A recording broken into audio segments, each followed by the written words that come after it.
Hello, ഇന്ന് നമുക്ക് നോക്കാനുള്ള M6 chapter 1 introduction to programming.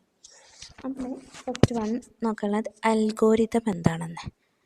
An algorithm is a step-by-step set of instructions used to solve a problem or perform a task.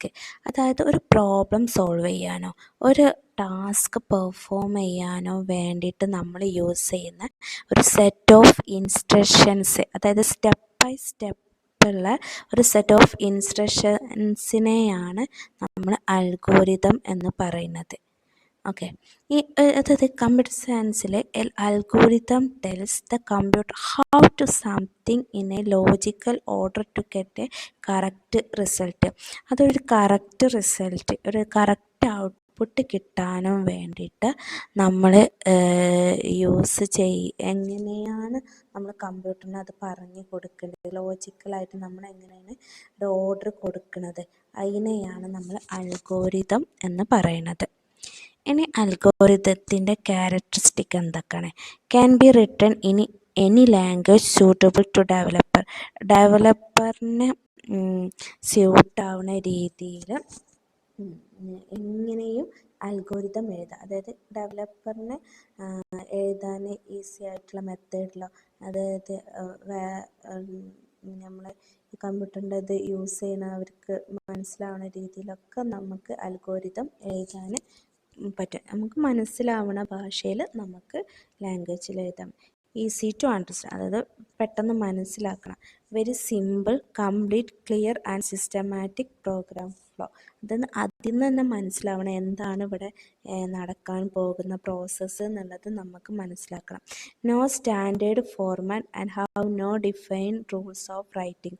അതിനൊരു standard ഫോമോ അല്ലെങ്കിൽ അത് എഴുതാനുള്ള ഒരു ഡിഫൈൻഡ് ആയിട്ടുള്ള റൂളോ ഒന്നും ഇല്ല അൽഗോരിതം എഴുതാൻ. അതായത് അത് അൽഗോരിതം നമുക്ക് വേഗം മനസ്സിലാവാനും വേണം. പിന്നെ എന്താണ്, അത് സിമ്പിളായിട്ടും കംപ്ലീറ്റ് ആയിട്ട് ക്ലിയർ ആയിട്ടുള്ളൊരു സിസ്റ്റമാറ്റിക് പ്രോഗ്രാം ഫ്ലോ അതിൽ നിന്ന് കിട്ടണം. പിന്നെ ഒരു പ്രത്യേക റൂളോ കാര്യങ്ങളോ ഒന്നും ഇല്ല. അതിന് സ്റ്റാൻഡേർഡ് ഫോർമാറ്റോ റൂളുകളോ ഒന്നും ഒരു അൽഗോരിതം എഴുതാൻ വേണ്ടിയിട്ട് ഇല്ല. ഇനിയിപ്പോൾ ഇവിടെ ഒരു എക്സാമ്പിളായിട്ട് പറയുന്നുണ്ട്. ഒരു അൽഗോരിതം, അതായത് ഒരു ക്യൂബോയിഡിൻ്റെ വോള്യം കണ്ടെത്താനുള്ള ഒരു അൽഗോരിതത്തിൻ്റെ സ്റ്റെപ്പാണ് നമുക്കിവിടെ പറയാനുള്ളത്. അതായത് ഒരു ക്യൂബോയിഡിന് എത്ര ഡയമെൻഷനാണ്? 3 ഡയമെൻഷനലാണ് ഉള്ളത്. 3 ഭാഗങ്ങളാണ് ഒരു ക്യൂബോയിഡിനുള്ളത്. അതിൻ്റെ അതിൻ്റെ വോളിയം റെപ്രസെൻ്റ് ചെയ്യുന്നത് അതിൻ്റെ ആ ക്യൂബോയിഡിൻ്റെ ഉള്ളിലുള്ള ഇതിനനുസരിച്ചിട്ടാണ്. ആ സ്പേസിന്, ക്യൂബോയിഡിൻ്റെ ഉള്ളിലുള്ള സ്പേസിനനുസരിച്ചിട്ടാണ് അതിൻ്റെ വോളിയം റെപ്രസെൻ്റ് ചെയ്യുന്നത്. അതിലുള്ള ഫോർമുല എന്താണ്? ആ വോളിയം ഇതിൻ്റെ വോളിയം കാണാനുള്ള ഫോർമുല എന്ന് പറഞ്ഞത് എന്താണ്? Length into breadth into height ആണ് ആ വോളിയം കാണാനുള്ള ഫോർമുല എന്ന് പറയുന്നത്. ഇനി നമുക്ക് എങ്ങനെയാണ് അൽഗോരിതം എഴുതാന്നുള്ളത് നോക്കാം. ഒരു ക്യൂബോയിഡിൻ്റെ അൽഗോരിതം എങ്ങനെ എഴുതാം? ആദ്യം സ്റ്റെപ്പ് 1 അത് സ്റ്റാർട്ട് ചെയ്യാൻ, ആ പ്രോസസ്സ് സ്റ്റാർട്ട് ചെയ്യാൻ. സ്റ്റെപ്പ് 2 നമ്മൾ എന്തൊക്കെയാണ്, നമുക്ക് ലെങ്ത്ത്, ബ്രെഡ്ത്ത്, ഹൈറ്റ് ആണ് വേണ്ടത്. അപ്പം നമ്മൾ ഇൻപുട്ടായിട്ട് എന്തൊക്കെ കൊടുക്കേണ്ടത്? ലെങ്ത്ത് കൊടുക്കണം, ബ്രെഡ്ത്ത് കൊടുക്കണം, ഹൈറ്റ് കൊടുക്കണം. ഒരു ക്യൂബോയിഡിൻ്റെ ലെങ്ത്ത്, ബ്രെഡ്ത്ത്, ഹൈറ്റ്. ഓക്കെ, പിന്നെ ആ സ്റ്റെപ്പ് 3 വരുന്നത് എന്താണ്? അതിൻ്റെ വോളിയം കാൽക്കുലേറ്റ് ചെയ്യണം. അതായത് ആ ഫോർമുല ഉപയോഗിച്ചിട്ട്, അതിൻ്റെ ഫോർമുല എന്തായിരുന്നു നമ്മൾ മേലെ പറഞ്ഞത്? Length into breadth into height. അപ്പോൾ എന്താണ്? L into B into H. അപ്പോൾ അതിൻ്റെ വോളിയം കിട്ടി. അതിൻ്റെ വോളിയം നമ്മൾ ചെയ്ത് അങ്ങനെയാണ് നമ്മൾ കാൽക്കുലേറ്റ് ചെയ്യേണ്ടത്. Step 4 stop. ഇത്രയാണ് ഒരു ക്യൂബോയിഡിൻ്റെ ഇത് കാണാനുള്ള അൽഗോരിതം എന്ന് പറയുന്നത്. പ്രോഗ്രാം നമ്മൾ പിന്നെ എഴുതട്ടോ. ഈ പ്രോഗ്രാം എഴുതാനുള്ള ഒരു അൽഗോരിതമാണ് നമ്മളിവിടെ ഡിസ്ക്രൈബ് ചെയ്യുന്നത്. ഇനി നെക്സ്റ്റ് ആണ് ഫ്ലോ ചാർട്ട്. ഈ അൽഗോരിതം പോലെ തന്നെ ഒരു ഇമ്പോർട്ടൻ്റ് ആയിട്ടുള്ളതാണ് ഫ്ലോ ചാർട്ട്. ഇവിടെ ഫ്ലോ ചാർട്ട് എന്ന് പറയുന്നത് എന്താണ്? Flow chart is a diagrammatic representation of an algorithm. Diagrammatic or pictorial representation of ഒരു അൽഗോരിതത്തിൻ്റെ ഡയഗ്രമാറ്റിക് റെപ്രസെൻറ്റേഷനെയാണ് നമ്മൾ ഫ്ലോ ചാർട്ട് എന്ന് പറയുന്നത്. It shows the step by step flow of process using standard symbols. അതായത് സിമ്പിളായിട്ട് പറയുകയാണെങ്കിൽ a flow chart is a visual tool that uses symbols and arrow to represent the sequence of step involving solving A problem. അതായത് ഒരു problem solve ചെയ്യാനും വേണ്ടിയിട്ട് നമ്മൾ use ചെയ്യുന്ന ഒരു സീക്വൻസ് ഓഫ് സ്റ്റെപ്പ്, അതായത് സിമ്പിൾസുകളും ആരോസുകളൊക്കെ യൂസ് ചെയ്തിട്ട് ഒരു സീക്വൻസ് ഓഫ് ഒരു സീക്വൻസ് ഓഫ് സ്റ്റെപ്സിൻ്റെ ഒരു വിഷ്വൽ ടൂളിനെയാണ് നമ്മൾ ഫ്ലോ ചാർട്ട് എന്ന് പറയുന്ന ഒരു വിഷ്വൽ റെപ്രസെൻറ്റേഷൻ എന്ന് പറയാം. ഓക്കെ, ഈ അൽഗോരിതത്തിൻ്റെ ഒരു വിഷ്വൽ റെപ്രസെൻറ്റേഷനാണ് ഫ്ലോ ചാർട്ട് എന്ന് മനസ്സിലാക്കി വെച്ചാൽ മതി. ഇനി ഒരു ഫ്ലോ ചാർട്ടിൻ്റെ പർപ്പസുകൾ എന്താണ്? അതായത് ടു അണ്ടർസ്റ്റാൻഡ് പ്രോസസ്സ് ഈസിലി, അതായത് നമ്മളെ പ്രോസസ്സ് ഈസി ആക്കി മാറ്റാനും വേണ്ടിയിട്ടാണ് flow chart. To plan program before coding, അതായത് കോഡിങ്ങിന് മുന്നേ നമ്മളെ പ്രോഗ്രാം ജസ്റ്റ് പ്ലാൻ ചെയ്യുക. To find error in logic, അതായത് ലോജിക്കലായിട്ട്, പ്രോഗ്രാമിംഗ് ഇറർ അല്ലാതെ ലോജിക്കലായിട്ട് എന്തെങ്കിലും ഇറർ വരികയാണെങ്കിൽ നമുക്ക് ഈ ഫ്ലോ ചാർട്ടിന്നോ അൽഗോരിതത്തിൽ നമുക്ക് മനസ്സിലാക്കാൻ പറ്റും. ടു കമ്മ്യൂണിക്കേറ്റ് ഐഡിയാസ് ക്ലിയർ, ശരിക്കും എന്താണ് അവിടെ പ്രോഗ്രാമിൽ നടക്കാൻ പോകുന്നത് നമുക്ക് ഈ ഫ്ലോ ചാർട്ട് കണ്ടാൽ മനസ്സിലാക്കാൻ പറ്റും. ഓക്കെ, ഇനി ഫ്ലോ ചാർട്ടിൻ്റെ അഡ്വാൻറ്റേജ്, ഈസി ടു അണ്ടർസ്റ്റാൻഡ്, നമുക്ക് മനസ്സിലാക്കാൻ പറ്റുന്നല്ലേ. അത് ഓരോ സ്റ്റെപ്പ് ബൈ സ്റ്റെപ്പ് പ്രോസസ്സുകളാണ് കാണിക്കുന്നത്. അപ്പോൾ എന്താണ് ആ ഇൻസ്ട്രക്ഷൻസ് എഴുതാനും വേണ്ടിയിട്ട് ആ ഇൻസ്ട്രക്ഷൻസ് കണ്ടാൽ നമുക്ക് പെട്ടെന്ന് മനസ്സിലാക്കാൻ പറ്റും.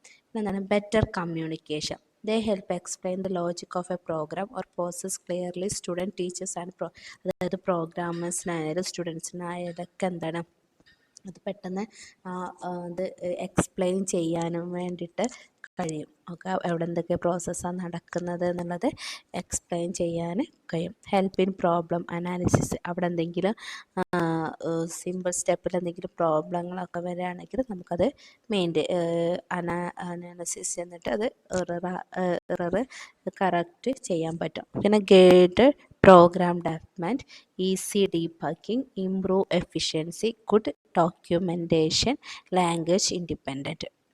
അതായത് ആർക്കും നമുക്ക് അതായത് flow chart can be understood without knowing any ഒരു പ്രോഗ്രാമിംഗ് ലാംഗ്വേജ് അറിയാത്തവർക്കും ആ ഫ്ലോ ചാർട്ട് കണ്ടാൽ ഇതെങ്ങനെയാണ് പ്രോഗ്രാം റൺ ചെയ്യുന്നത് എന്ന് ഒന്ന് ഐഡൻറ്റിഫൈ ചെയ്യാൻ പറ്റും. നമുക്ക് പ്രോഗ്രാമിംഗ് ലാംഗ്വേജ് അറിഞ്ഞോളണം എന്നില്ല. ഇനി അപ്പം നമ്മളിതൊക്കെ പറഞ്ഞു, ഫ്ലോ ചാർട്ട് എന്താ, അൽഗോരിതം എന്താ, ഇതൊക്കെ നമ്മൾ ചെയ്യുന്ന ഒരു പ്രോഗ്രാം റൺ ചെയ്യാൻ വേണ്ടിയിട്ടാണ്. ആ പ്രോഗ്രാം റൺ ചെയ്യണമെങ്കിൽ നമുക്ക് എന്തായാലും ഒരു പ്രോഗ്രാമിംഗ് ലാംഗ്വേജ് വേണം. അപ്പോൾ ആ പ്രോഗ്രാമിംഗ് ലാംഗ്വേജ് എന്താണെന്ന് നോക്കാം. A programming language is a formal language used to write instructions that a computer can understand and execute. അതായത് കമ്പ്യൂട്ടറിന് മനസ്സിലാക്കുന്ന രീതിയിൽ ഇൻസ്ട്രക്ഷൻസ് എഴുതുന്നതിനെയാണ് ഇൻസ്ട്രക്ഷൻസോ അല്ലെങ്കിൽ പ്രോഗ്രാംസോ, ആ ഇൻസ്ട്രക്ഷൻസിനെയാണ് നമ്മൾ പ്രോഗ്രാംസ് എന്ന് പറയുന്നത്. ആ ഇൻസ്ട്രക്ഷൻസോ ആ പ്രോഗ്രാംസോ ആണ് പ്രോഗ്രാമിംഗ് ലാംഗ്വേജ് എന്ന് പറയുന്നത്. ഓക്കെ, ഇനി പ്രോഗ്രാമിംഗ് ലാംഗ്വേജുകൾ 3 ടൈപ്പ് ഉണ്ട്. Machine language, assembly language, high level language. അങ്ങനെ 3 ടൈപ്പ് ഓഫ് പ്രോഗ്രാമിംഗ് ലാംഗ്വേജുകളാണുള്ളത്. അതിൽ first one machine language. Machine ലാംഗ്വേജിൽ നമ്മൾ ചെയ്യുന്നത് 0, 1 എന്ന രീതിക്കാണ് അതിൽ നമ്മൾ പ്രോഗ്രാം എഴുതുന്നത്. ബൈനറി ആയിട്ട്, ബൈനറിയിൽ ഏതൊക്കെ 2 നമ്പേഴ്സാണ് 0 ഓർ 1. അപ്പോൾ അതിൽ 2 നമ്പറായിട്ടാണ് നമ്മൾ പ്രോഗ്രാം എഴുതുക. Fast but very difficult to understand, അത് ഫാസ്റ്റാണ് പക്ഷെ നമുക്ക് എന്താണ് മനസ്സിലാക്കാൻ വേണ്ടിയിട്ട് നമുക്ക് ഡിഫിക്കൽട്ടാണ് മെഷീൻ ലാംഗ്വേജ് എന്ന് പറഞ്ഞത് നമുക്ക് ഐഡൻറ്റിഫൈ ചെയ്യാൻ. എക്സാമ്പിൾസ് 10 10 10, അതായത് ഒരു ബൈനറി നമ്പേഴ്സ് ആയിട്ടുള്ളതാണ് നമ്മളവിടെ കൊടുത്തിട്ടുള്ളത്. ഇനി അസംബ്ലി ലാംഗ്വേജ് എന്താണ്? അസംബ്ലി ലാംഗ്വേജ് എന്ന് പറഞ്ഞത് എന്താണ്? യൂസ് സിമ്പിൾസ് ആൻഡ് ന്യൂമോണിക്സ്, അതായത് സിമ്പിൾസുകളോ ന്യൂമോണിക്സുകളോ യൂസ് ചെയ്തിട്ട് പ്രോഗ്രാം എഴുതുന്നതിനെയാണ് നമ്മൾ അസംബ്ലി ലാംഗ്വേജ് എന്ന് പറയുന്നത്. അതായത് മെഷീൻ ലാംഗ്വേജിനെക്കാട്ടി സിമ്പിളായിട്ട് നമുക്ക് മനസ്സിലാക്കാം. Example add, move. അതായത് ആഡ് എന്ന് പറഞ്ഞാൽ രണ്ട് സംഖ്യകൾ ആഡ് ചെയ്യാനും, മൂവ് പറഞ്ഞാൽ നമ്പേഴ്സുകൾ തമ്മിൽ മൂവ് ചെയ്യാനുള്ളതാണ്. ആ ന്യൂമോണിക്സ് ആണ് നമ്മളവിടെ യൂസ് ചെയ്യുന്നത്. Needs and assembler. ഇവിടെ അസംബ്ലറിൻ്റെ ആവശ്യമായിട്ട് വരും. കാരണം ഇത് നമ്മൾ ഇവിടെ മെഷീൻ ലാംഗ്വേജിൽ മനസ്സിലാക്കുന്ന രീതിയിൽ അത് മനസ്സിലാക്കിയിട്ട് മാറ്റണം. ഓക്കെ. പിന്നെ ഹൈ ലെവൽ ലാംഗ്വേജ്, അതായത് easy to learn and use. Easy ആയിട്ട് നമുക്ക് പഠിക്കാനും കഴിയും, അത് യൂസ് ചെയ്യാനും. അതായത് ഒരു ഇംഗ്ലീഷ് പോലെ, അതായത് സീല്, C++, ജാവ, പൈത്തൺ പോലെ. ഇപ്പോൾ ഒരു സീല് നമ്മളൊരു പ്രോഗ്രാം ആഡ് ചെയ്യുകയാണെങ്കിൽ ആഡ് ഓഫ് ടു നമ്പർ ഇൻപുട്ടായിട്ട് നമ്മൾ കൊടുക്കും. അതുപോലെ തന്നെ C++ലും പൈത്തണിലൊക്കെ അങ്ങനെ നമുക്ക് മനസ്സിലാവുന്നത് ഇംഗ്ലീഷ് രൂപത്തിൽ. പക്ഷെ എന്താണ്, നമ്മൾ ആൽഗോരിതം നമുക്ക് ആ സ്റ്റെപ്പുകൾ നമുക്ക് പ്രോഗ്രാമർക്ക് മനസ്സിലാവണം എന്നുള്ളൂ കേട്ടോ. എങ്ങനെയാണ് ആ പ്രോഗ്രാം റൺ ചെയ്യേണ്ടതെന്ന് നമ്മൾ മനസ്സിലാക്കി എടുക്കേണ്ടത് ഉണ്ട്. ഇനി പ്രോഗ്രാമിംഗ് ലാംഗ്വേജിൻ്റെ അഡ്വാൻറ്റേജ് എന്താണ്? Easy to communicate with computer. അതായത് കമ്പ്യൂട്ടറായിട്ട് എന്താണ് ഈസി ആയിട്ട് കമ്മ്യൂണിക്കേറ്റ് ചെയ്യാൻ പറ്റും. Help solve problems logically. അതായത് ആ പ്രോബ്ലംസ് ലോജിക്കലായിട്ട് സോൾവ് ചെയ്യാൻ പ്രോഗ്രാമിംഗ് ലാംഗ്വേജിനെ കൊണ്ട് കഴിയും. Used to create software, apps and website. അതായത് ഒരു സോഫ്റ്റ്വെയർ ക്രിയേറ്റ് ചെയ്യാനോ, ഒരു ആപ്പ് ക്രിയേറ്റ് ചെയ്യാനോ, ഒരു വെബ്സൈറ്റ് ക്രിയേറ്റ് ചെയ്യാനോ ഒക്കെ നമുക്ക് പ്രോഗ്രാമിംഗ് ലാംഗ്വേജ് കൊണ്ട് കഴിയും. പിന്നെ എന്താണ്? Save time and effort. അതായത് നമുക്ക് ടൈമും എഫേർട്ടും കുറക്കാൻ കഴിയും. കാരണം നമുക്കത് ആ ഒരു പ്രോഗ്രാം നമ്മൾ എത്രയും ഇങ്ങനെ കുറേ നമ്പേഴ്സുകൾ ഇങ്ങനെ ആഡ് ചെയ്യുക എന്നുള്ളത് നമ്മളിങ്ങനെ ആഡ് ചെയ്തുകൊണ്ടിരിക്കുകയാണ്. അപ്പോൾ നമ്മളൊരു പ്രോഗ്രാം എടുക്കുക, ആഡ് 1 to 100 അങ്ങനെ ഒരു ലിമിറ്റ് വെച്ചിട്ട് നമ്മളൊരു പ്രോഗ്രാം എഴുതുന്നത് ഞാൻ പറയും കേട്ടോ. എങ്ങനെയാണ് പ്രോഗ്രാം ഉള്ളത് എന്നുള്ളത് നമുക്ക് നെക്സ്റ്റ് ക്ലാസ്സിൽ ഒക്കെ നോക്കാനുണ്ട്. അപ്പോൾ അതേപോലെ നമ്മളങ്ങനെ അത് അപ്പം ആ ടൈമിൽ നമ്മൾ എത്രയോ പ്രോഗ്രാമുകൾ നമ്മളവിടെ റൺ ചെയ്തുകൊണ്ടിരിക്കുന്നുണ്ട്. ഓക്കെ. ഇനി പ്രോഗ്രാമിംഗ് ലാംഗ്വേജിൻ്റെ എക്സാമ്പിൾസുകളാണ് സി, ജാവ, പൈത്തൺ, ജാവാസ്ക്രിപ്റ്റ്. ഇതൊക്കെ എന്താണ്? പ്രോഗ്രാമിംഗ് ലാംഗ്വേജുകളാണ്. ഈ ലാംഗ്വേജുകളൊക്കെ യൂസ് ചെയ്തിട്ടാണ് നമ്മൾ പ്രോഗ്രാം എഴുതുന്നത്. ഇപ്പം നമ്മൾക്ക് പഠിക്കാനുള്ളത് പൈത്തൺ എന്നുള്ള പ്രോഗ്രാമിംഗ് ലാംഗ്വേജ് ആണ് നമുക്ക് ഈ ത്രൂ ഔട്ട് ഈ ബുക്കിൽ പഠിക്കാനുള്ളത്. ഓക്കെ. ഇനിയാണ് കമ്പൈലേഷൻ എന്താണെന്ന്. കമ്പൈലേഷൻ എന്ന് പറഞ്ഞാൽ is the process of converting a high level language program into machine language so that the computer can understand and execute it. This process is done by a compiler. അതായത് compilation എന്ന് പറഞ്ഞാൽ നമ്മളൊരു high level language പ്രോഗ്രാമിനെ machine language ആക്കിയിട്ട് മാറ്റാണ് കമ്പൈലേഷനിൽ നടക്കുന്നത്. So that the computer can understand and execute. ഇവിടെ കമ്പ്യൂട്ടറിനാണ് അത് മനസ്സിലാക്കാനും അത് എക്സിക്യൂട്ട് ചെയ്യാനും സാധിക്കുന്നത്. This process is done by ഇവിടെ ഈ പ്രോസസ്സ് നടക്കുന്നത് കമ്പൈലർ വഴിയാണ് ഈ പ്രോസസ്സ് നടക്കുന്നത്. അതായത് ഈ സോഴ്സ് കോഡ് കമ്പൈലറിലേക്ക് കൊടുക്കുന്നു. ഈ കമ്പൈലർ വഴി ഇതിനെ മെഷീൻ കോഡാക്കിയിട്ട് മാറ്റിയിട്ട് കമ്പ്യൂട്ടറിന് മനസ്സിലാവുന്ന പ്രോഗ്രാമിംഗ് ലാംഗ്വേജ് ആയിട്ട് മെഷീൻ ലാംഗ്വേജ് ആയിട്ട് അവിടെ മാറ്റുന്നു. ഓക്കെ. ഇനി the compilation process consist of 4 stage. ഈ കമ്പൈലേഷനിൽ തന്നെ 4 സ്റ്റേജുകളുണ്ട്.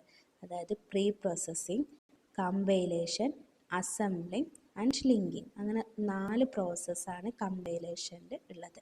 അതിൽ ഫസ്റ്റ് വണ്ണാണ് പ്രീ പ്രോസസ്സിങ്. പ്രീ പ്രോസസ്സിങ് എന്ന് പറഞ്ഞാൽ in this stage the developer written code is first passed to the pre processor. ആദ്യം എന്താണ് ഡെവലപ്പർ എഴുതുന്ന കോഡ് ഫസ്റ്റ് പ്രീ പ്രോസസ്സർക്കാണ് കൊടുക്കുക. അതിനുശേഷം അത് സോഴ്സ് കോഡാക്കിയിട്ട് എക്സ്പാൻഡ് ചെയ്യും. ഈ എക്സ്പാൻഡ് ചെയ്ത കോഡ് പിന്നെ എന്താണ് കമ്പൈലറിലേക്ക് കൊടുക്കുകയാണ് ചെയ്യുന്നത്. അപ്പോൾ അവിടെ ഫസ്റ്റ് നടക്കുന്ന നമ്മൾ ആ കമ്പൈലേഷൻ്റെ ഫസ്റ്റ് പ്രീ പ്രോസസ്സിംഗ് ആണ്. നമ്മൾ ഡയറക്റ്റുള്ള കോഡ് പ്രീ പ്രോസസ്സർക്ക് കൊടുക്കണം. അവിടെ എന്താണ് സോഴ്സ് കോഡ് എക്സ്പാൻഡ് ചെയ്യാണ് അവിടെ ചെയ്യണം. ഈ എക്സ്പാൻഡ് ചെയ്ത കോഡ് പിന്നെ നമ്മൾ കമ്പൈലറിലേക്ക് കൊടുക്കും. പിന്നെ കമ്പൈലിംഗ് അവിടെ നടക്കുകയാണ്. At the stage of compiling the source code is converted into assembly code using compiler. അതായത് കമ്പൈലിങ്ങിൻ്റെ സമയത്ത് സോഴ്സ് കോഡിനെ അസംബ്ലി കോഡാക്കിയിട്ട് മാറ്റുകയാണ്. കമ്പൈലർ യൂസ് ചെയ്തിട്ട് സോഴ്സ് കോഡിനെ അസംബ്ലി കോഡാക്കിയിട്ട് മാറ്റുകയാണ് അവിടെ ചെയ്യുന്നത്. ഇനി നെക്സ്റ്റ് വണ്ണാണ് അസംബ്ലിങ്. എന്താണ് അസംബ്ലിങ് എന്ന് പറഞ്ഞാൽ during assembling code in assembly language is transferred to object code with the support and assembler. ഒരു അസംബ്ലറിൻ്റെ സഹായത്തോട് കൂടിയിട്ട് അസംബ്ലി ലാംഗ്വേജ് ഒബ്ജക്റ്റ് കോഡാക്കിയിട്ട് മാറ്റുകയാണ് അസംബ്ലിങ്ങിൽ ചെയ്യുന്നത്. ഓക്കെ, ഇനി നെക്സ്റ്റ് വണ്ണാണ് ലിങ്കിങ്. ലിങ്കിങ് എന്ന് പറഞ്ഞാൽ എന്താ? In this final stage the job of the linker is to link the object code of our program with the object code of the library files and other files. അതായത് ഒരു library ഫയൽസോ അല്ലെങ്കിൽ വേറെ ഏതെങ്കിലും ഫയൽസോ ആയിട്ട് object code link ചെയ്യാം. അതായത് link the object code of our program, നമ്മൾ പ്രോഗ്രാമായിട്ട് എന്താണ് ലിങ്ക് ചെയ്യണം. ഒബ്ജക്റ്റ് കോഡിനെ ലിങ്ക് ചെയ്യാണ് ഇവിടെ ലിങ്കിങ്ങിൽ നടക്കുന്നത്. ഈ output of the linker is the executable file. നമ്മൾ ഈ ലിങ്കറിൻ്റെ ഔട്ട്പുട്ടായിട്ടാണ് നമ്മൾ ഈ ഫയലായിട്ട് എക്സിക്യൂട്ട് ചെയ്യുന്നത്, പ്രൊഡ്യൂസ് ചെയ്യുന്നത്. ഓക്കെ, ഇവിടെ നേരിട്ട് പ്രോസസ്സുകൾ ഓരോന്നായിട്ട് പറഞ്ഞിട്ടുണ്ട് ആ പിക്ചറിൽ കേട്ടോ. ആദ്യം സോഴ്സ് കോഡിനെ പ്രീ പ്രോസസ്സർ വഴി എന്തായിരിക്കും, അത് സോഴ്സ് പ്രോഗ്രാമായിട്ട് മോഡിഫൈഡ് ചെയ്യും. എന്നിട്ട് ആ സോഴ്സ് പ്രോഗ്രാമിനെ കമ്പൈലർക്ക് കൊടുത്തിട്ട് ആ കമ്പൈലറാണ് ഒരു ടാർഗറ്റ് അസംബ്ലി പ്രോഗ്രാമായിട്ട് അവിടെ റൺ ചെയ്യും. എന്നിട്ട് ഈ അസംബ്ലി പ്രോഗ്രാം നമ്മൾ അസംബ്ലറിലേക്ക് കൊടുക്കും. ഈ അസംബ്ലറിൽ നിന്ന് എന്താണ് മെഷീൻ കോഡായിട്ട് അവിടെ മെഷീൻ കോഡായിട്ട് പ്രൊഡ്യൂസ് ചെയ്യും. ഈ മെഷീൻ കോഡ് നമ്മൾ ലിങ്കറിലോ അല്ലെങ്കിൽ ലോഡറിലേക്കോ കൊടുക്കും. അപ്പോൾ അതായത് ഈ ലൈബ്രറി ഫയൽസ് ഒക്കെ ഇതിൽ വന്നിട്ട് ഒബ്ജക്റ്റ് ഫയലിലേക്കായിട്ട് ഇവിടെ ആ ലിങ്കറിലേക്ക് കൊടുക്കും. എന്നിട്ട് അതെന്താണ് ടാർഗറ്റ് മെഷീൻ കോഡായിട്ട് അത് പ്രൊഡ്യൂസ് ചെയ്യുകയാണ് ചെയ്യുന്നത്. അപ്പോൾ ഇത്രയും പ്രോസസ്സുകളാണ് നമ്മളൊരു കമ്പൈലേഷൻസിൽ നടക്കുന്നത്. അതൊക്കെ pre processing, compilation, assembling and linking. Okay, ഇനി നെക്സ്റ്റ് ഉള്ളതാണ് ടെസ്റ്റിംഗ്, ഡീബഗിങ് ആൻഡ് ഡോക്യുമെൻറ്റേഷൻ. ഇവിടെ ടെസ്റ്റിംഗ് കേട്ടിട്ടുണ്ടാവും അല്ലേ? ടെസ്റ്റിംഗ് എന്ന് പറഞ്ഞാണെങ്കിൽ is the process of checking a program to find errors and ensure it work correctly. അതായത് ഒരു പ്രോഗ്രാമിലുള്ള എറേഴ്സുകളെ നമ്മൾ ഫൈൻഡ് ചെയ്യുക. എന്നിട്ട് എന്താണ് അത് and ensure it work correct, അത് കറക്റ്റായിട്ട് വർക്ക് ചെയ്യുന്നുണ്ടോ എന്നുള്ളതൊക്കെ ചെക്ക് ചെയ്യുക. അതായത് testing is the process of checking a program to find errors. ഒരു പ്രോഗ്രാമിലുള്ള എറേഴ്സ് ഫൈൻഡ് ചെയ്യുക. എന്നിട്ട് എന്താണ് അത് കറക്റ്റായിട്ട് പ്രോസസ്സ് അവിടെ നടക്കണം, ആ വർക്കിംഗ് അവിടെ കറക്റ്റായിട്ട് നടക്കുന്നുണ്ടോ നോക്കുക. ഇനി ടെസ്റ്റിങ്ങിൻ്റെ പർപ്പസ് എന്തൊക്കെയാണ്? ടെസ്റ്റിങ്ങിൻ്റെ പർപ്പസ് ടു ഫൈൻഡ് എറേഴ്സ്, അവിടെ എറേഴ്സുകൾ ഫൈൻഡ് ചെയ്യുക. To check whether the program gives correct output, എന്നിട്ട് നമുക്ക് ഈ പ്രോഗ്രാമിൽ കറക്റ്റ് ഔട്ട്പുട്ട് നമുക്ക് കിട്ടുന്നുണ്ടോ, തരുന്നുണ്ടോ ഉള്ളത് നോക്കാം. Correct output. To ensure the program meet user requirement, അതായത് യൂസർ റിക്വയർമെൻറ്റ്സ്, ഒരു യൂസർ ആവശ്യപ്പെട്ട രീതിക്കാണോ ഈ പ്രോഗ്രാം റണ്ണ് ചെയ്തുകൊണ്ടിരിക്കുന്നത് എന്നൊക്കെ ടെസ്റ്റ് ചെയ്യാനാണ് ഒക്കെ നോക്കാനും വേണ്ടിയിട്ടാണ് ഒക്കെ നോക്കുന്ന ഒരു പ്രോസസ്സാണ് ടെസ്റ്റിംഗ് എന്ന് പറയുന്നത്. മൊത്തത്തിൽ അതിൻ്റെ ഇറേഴ്സുകൾ ആ പ്രോഗ്രാമിൻ്റെ ആ ഇറേഴ്സുകൾ കറക്റ്റ് ചെയ്തിട്ട് ഔട്ട്പുട്ട് കിട്ടുന്നുണ്ടോ നോക്കുക. പിന്നെ യൂസർ ഫ്രണ്ട്ലി ആയിട്ടുള്ള അവരുടെ റിക്വയർമെൻറ്റിനനുസരിച്ചിട്ടാണ് ഈ പ്രോഗ്രാം കിട്ടുക എന്നുള്ളതൊക്കെ ടെസ്റ്റ് ചെയ്യാണ് ഈ ടെസ്റ്റിംഗ് എന്നുള്ള പ്രോസസ്സിൽ നടക്കുന്നത്. അതിൽ ടെസ്റ്റിംഗ് തന്നെ 3 ടൈപ്പ് ഉണ്ട്. Unit test, system test and acceptance test. ആദ്യം യൂണിറ്റ് ടെസ്റ്റ് എന്ന് പറഞ്ഞാൽ ഓരോ പ്രോഗ്രാമിൻ്റെ ഇൻഡിവിജ്വൽ പാർട്ടുകളെ ടെസ്റ്റ് ചെയ്യും. പിന്നെ സിസ്റ്റം ടെസ്റ്റിൽ വരുന്നത് ടെസ്റ്റിംഗ് ദ കംപ്ലീറ്റ് പ്രോഗ്രാം. അവിടെ കംപ്ലീറ്റ് പ്രോഗ്രാം ടെസ്റ്റ് ചെയ്യും. പിന്നെന്താണ് testing by the user to confirm requirements are met. അതായത് നമ്മളെ യൂസർ റിക്വയർമെൻറ്റ്സിന് കണ്ടെത്തിയിട്ട് അത് അക്സെപ്റ്റൻസ് ആണോ എന്നുള്ളത് അവിടെ അക്സെപ്റ്റൻസ് ടെസ്റ്റിൽ ടെസ്റ്റ് ചെയ്യാണ് ചെയ്യുന്നത്. അത് യൂസർക്ക് കൺഫേം ആണോ എന്നുള്ളത് നമ്മൾ ചെക്ക് ചെയ്യുകയാണ് ചെയ്യുന്നത്. ഇനി നെക്സ്റ്റ് ആണ് ഡീബഗ്ഗിങ്. ഡീബഗ്ഗിങ് എന്ന് പറഞ്ഞാൽ is the process of finding and correcting error in a program after testing. അതായത് നമ്മൾ ടെസ്റ്റ് ചെയ്തതിന് ശേഷം നമ്മൾ ആ പ്രോസസ്സ് കറക്റ്റാണോ, അതിൽ ഇറേഴ്സ് ഉണ്ടോ എന്നുള്ളത് നമ്മൾ ശരിക്കും കണ്ടെത്തുകയാണ് അതിൽ ചെയ്യുന്നത്. ഓക്കെ, കറക്റ്റിംഗ് ഇറേഴ്സ്, അതായത് ഇറേഴ്സ് കറക്റ്റ് ചെയ്യാനും അത് ആ ടെസ്റ്റിങ് കഴിഞ്ഞിട്ടുള്ളത് ആ ഇറേഴ്സ് കറക്റ്റ് ചെയ്യാനും വേണ്ടിയിട്ടാണ് ഡീബഗ്ഗിങ് നടക്കുന്നത്. ഇനി ഡീബഗ്ഗിങ്ങിൻ്റെ പർപ്പസ് എന്തൊക്കെയാണ്? ടു ലൊക്കേറ്റ് ഇറേഴ്സ്, അതായത് ഇറേഴ്സ് ലൊക്കേറ്റ് ചെയ്യുക. ടു ഫിക്സ് ഇറേഴ്സ് ഫിക്സ് ചെയ്യുക. ടു ഇംപ്രൂവ് പ്രോഗ്രാം പെർഫോമൻസ്, അതായത് പ്രോഗ്രാം പെർഫോമൻസ് ഇംപ്രൂവ് ചെയ്യുകയാണ് ഡീബഗ്ഗിങ്ങിൻ്റെ പർപ്പസ് എന്ന് പറയുന്നത്. അതായത് ഇറേഴ്സിനെ ലൊക്കേറ്റ് ചെയ്യാനും ഈ ഇറേഴ്സിനെ ഫിക്സ് ചെയ്യാനും എന്താണ് ആ പ്രോഗ്രാമിൻ്റെ പെർഫോമൻസ് ഇംപ്രൂവ് ചെയ്യാനൊക്കെയാണ് ഡീബഗ്ഗിങ് സഹായിക്കുന്നത്. ഇനി അതിൽ ഈ ഡീബഗ്ഗിങ്ങിൽ നമ്മൾ ഇറേഴ്സ് വരുന്നതാണ്. അപ്പോൾ ഇറേഴ്സ് ഏതൊക്കെ ടൈപ്പ് ഉള്ളത് നോക്കാം. Syntax error, logical error, run time errors.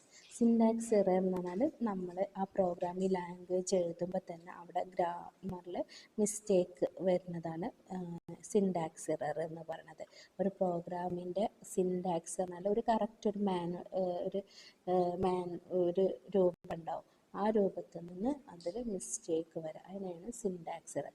പിന്നെ ലോജിക്കൽ ഇറർ. ലോജിക്കൽ എന്ന് പറഞ്ഞാൽ പ്രോഗ്രാം റണ്ണ് ചെയ്യും, പക്ഷെ എന്താണ് അവിടെ ഔട്ട്പുട്ട് എന്തായിരിക്കും? റോങ് ആയിരിക്കും. നമ്മൾ പ്രോഗ്രാം നോക്കുമ്പോൾ നമുക്കൊക്കെ കറക്റ്റായിട്ട് നോക്കാം, അവിടെ പ്രോഗ്രാം റൺ ചെയ്യും, പക്ഷെ എന്താണ് അവിടെ നമ്മൾ അതായത് നമ്മൾ ഉദ്ദേശിക്കുന്ന യൂസർ വിചാരിക്കുന്ന അവരുടെ റിക്വയർമെൻറ്റ്സിനനുസരിച്ചിട്ടുള്ള ഔട്ട്പുട്ട് ആയിരിക്കില്ല അവിടെ കിട്ടുക.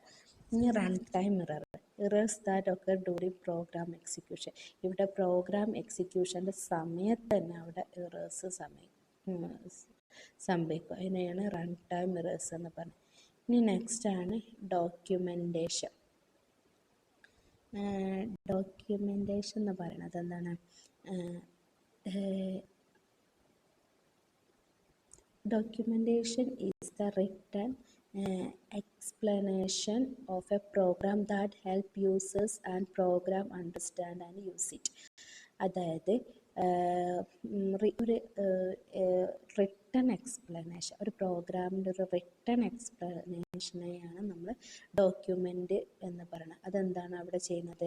Programmers understand and use it. പ്രോഗ്രാംസിന് മനസ്സിലാക്കാനും അത് യൂസ് ചെയ്യാനും സഹായിക്കുന്ന ഒരു റിട്ടൺ എക്സ്പ്ലനേഷനെയാണ് നമ്മൾ എന്ത് പറയുന്നത്? ഡോക്യുമെൻറ്റേഷൻ എന്ന് പറയുന്നത്. ഈ ഡോക്യുമെൻറ്റേഷൻ്റെ പർപ്പസുകൾ എന്താണ്? To explain how the program work, എങ്ങനെയാണ് ഈ പ്രോഗ്രാം വർക്ക് ചെയ്യുന്നത് എന്നുള്ളത് എക്സ്പ്ലെയിൻ ചെയ്യാൻ പറ്റും. To help users operate the program, അതായത് എങ്ങനെയാണ് പ്രോഗ്രാമിനെ നമ്മൾ യൂസേഴ്സ് ഓപ്പറേറ്റ് ദ പ്രോഗ്രാം, എങ്ങനെയാണ് ഈ പ്രോഗ്രാമർ ഈ യൂസേഴ്സ് എങ്ങനെയാണ് ഈ പ്രോഗ്രാം ഓപ്പറേറ്റ് ചെയ്യുന്നത് എന്നൊക്കെ മനസ്സിലാക്കാനും വേണ്ടിയിട്ടാണ് ഈ ഡോക്യുമെൻഷന് ഹെൽപ്പ് ചെയ്യുന്നത്. To help programmers maintain or modified the program, അതായത് പ്രോഗ്രാമേഴ്സിനെ പ്രോഗ്രാം മെയിൻറ്റെയിൻ ചെയ്യാനും മോഡിഫൈ ചെയ്യാനും ഹെൽപ്പ് ചെയ്യുകയും ചെയ്യും. ടു ഹെൽപ്പ് പ്രോഗ്രാമേഴ്സിനെ മെയിൻറ്റെയിൻ ചെയ്യാനും, അതായത് ഒരു പ്രോഗ്രാമിനെ മെയിൻറ്റെയിൻ ചെയ്യാനും മോഡിഫൈ ചെയ്യാനും ഈ ഡോക്യുമെൻറ്റേഷനിൽ ഹെൽപ്ഫുള്ളായിട്ട് വരും. അപ്പം നമ്മൾ എന്തൊക്കെയാണ് നോക്കിയത്? Testing, debugging, documentation. അതിൽ ടെസ്റ്റിംഗ് എന്ന് പറഞ്ഞാൽ സിമ്പിളായിട്ട് പറയുകയാണെങ്കിൽ എറേഴ്സ് ഫൈൻഡ് ചെയ്യാൻ.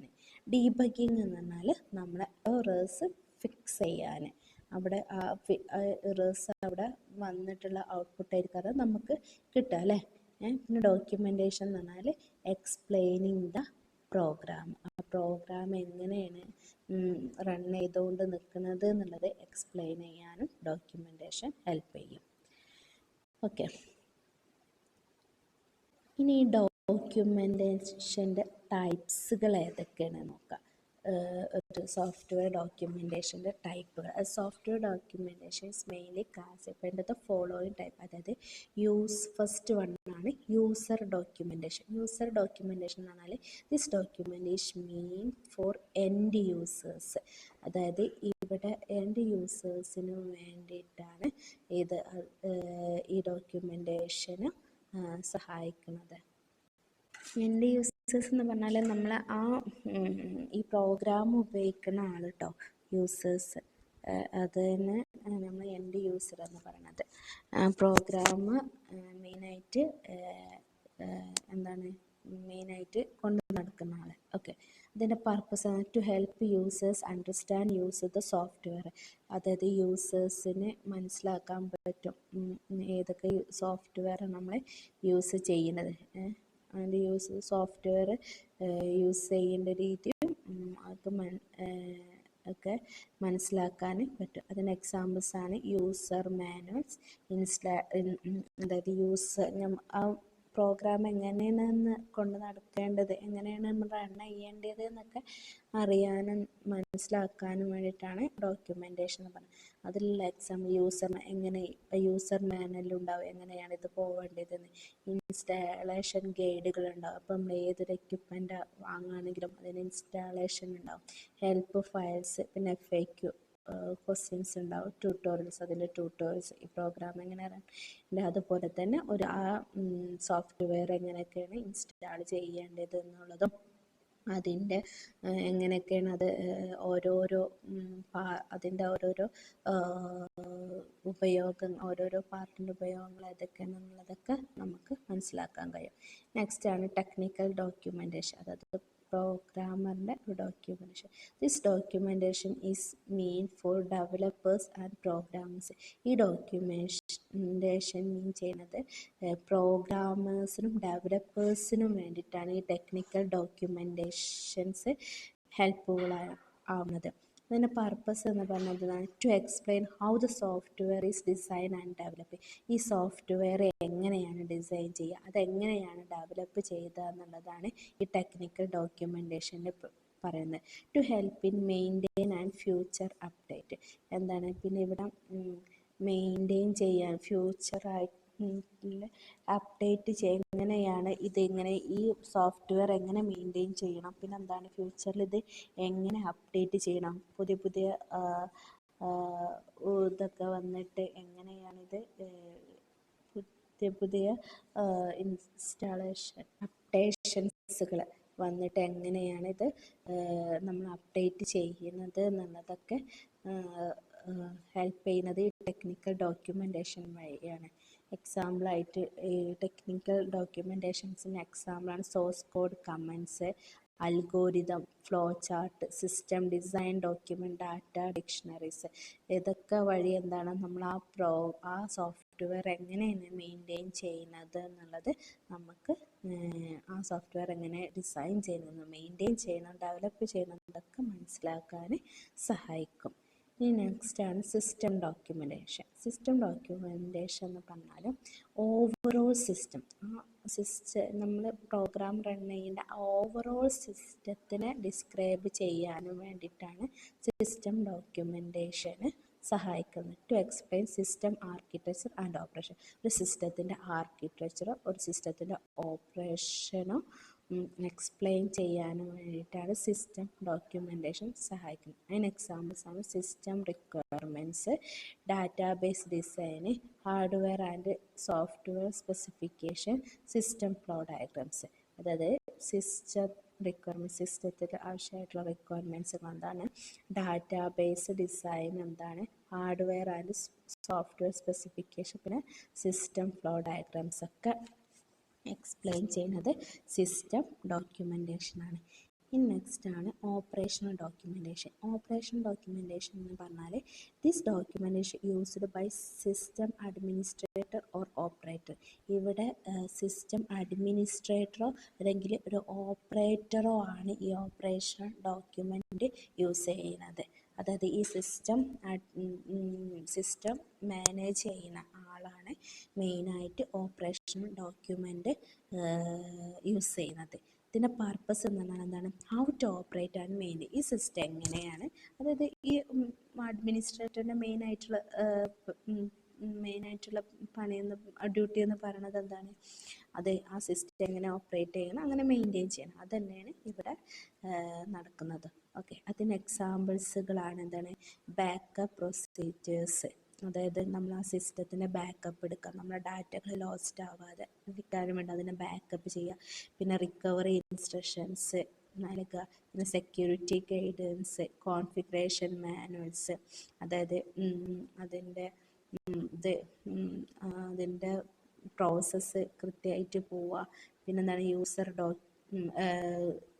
ആ കോൺഫിഗറേഷൻ മാനുവൽസായിട്ട് നമ്മൾ ഈ സിസ്റ്റത്തിൽ മൊത്തം ഈ ഓപ്പറേഷൻ എങ്ങനെയാണെന്നുള്ളത് അവർ ഐഡൻറ്റിഫൈ ചെയ്തിട്ട് അതിന്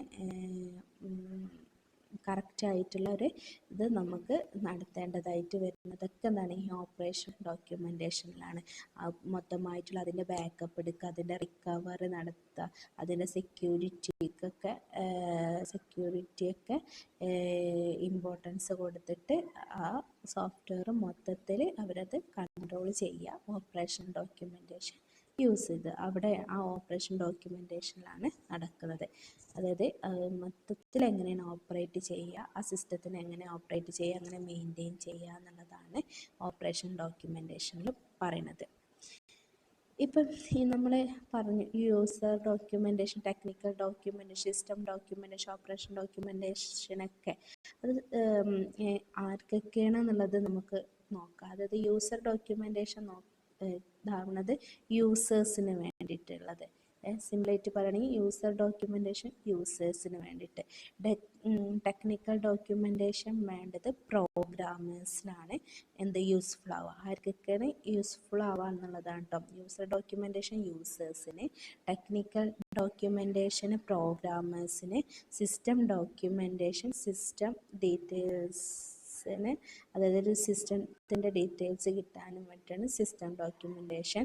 ഓപ്പറേഷൻ ഡോക്യുമെൻറ്റേഷൻ ഫോർ സിസ്റ്റം ഓപ്പറേഷൻസിനും വേണ്ടിയിട്ടാണ് ഓപ്പറേഷൻ ഡോക്യുമെൻ്റ് സഹായിക്കുന്നത്.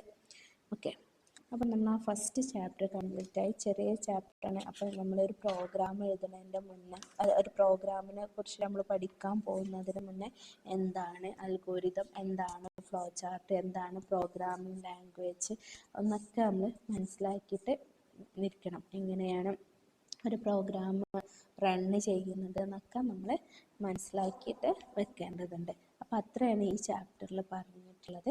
ഇതിലിങ്ങനെ എന്തെങ്കിലും ഡൗട്ട് ഉണ്ടെങ്കിൽ നിങ്ങളൊന്ന് കോൺടാക്റ്റ് ചെയ്യാം കേട്ടോ. Thank you.